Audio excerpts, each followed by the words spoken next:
আপনারা জানেন গত ডিসেম্বর জানুয়ারিতে বাংলাদেশ প্রিমিয়ার লিগ আমরা যেটাকে বিপিএল বলি সেই বিপিএলের একাদশ আসরে স্পট ফিক্সিং নিয়ে অনেক কথা হয়েছে, আলোচনা হয়েছে এবং অনেক বিতর্ক হয়েছে। আপনারা সংবাদ মাধ্যমে দেখে থাকবেন, পড়ে থাকবেন। আমরা প্রথম আলোতে আমরা একাধিক স্টোরি করেছি। টুর্নামেন্ট চলাকালীন সময়ই আসলে বিপিএলের বিভিন্ন সন্দেহজনক ঘটনা নিয়ে প্রতিবেদন এসেছিল। বিস্ময়কর সব হোয়াইট বল হয়েছিল বা আপনার ব্যাটসম্যানদের ব্যাটিংয়ের ধরন, বোলারদের নিয়ে সন্দেহ, কয়েকটা ফ্র্যাঞ্চাইজিকে নিয়েও সবসময় একটা নেতিবাচক আলোচনা ছিল নানা রকম।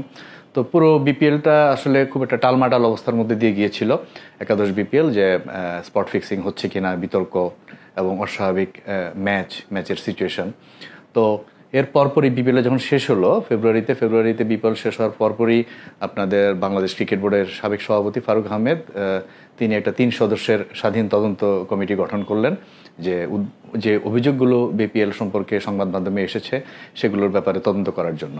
সে তদন্ত চলাকালীন সময়েও আমরা প্রতিবেদন করেছি যে কি বিষয় নিয়ে আসলে তদন্ত কমিটি নাড়াচাড়া করছেন, তারা কোন কোন বিষয়গুলোতে দৃষ্টি দিয়ে তদন্তটা এগিয়ে নিচ্ছেন, কাদের সঙ্গে কথা বলছেন, সেই বিষয়ে আমরা প্রতিবেদন করেছি। সর্বশেষ আমরা যেটা জানি যে তদন্ত প্রতিবেদন লেখার কাজ শেষ, তৈরির কাজ শেষ।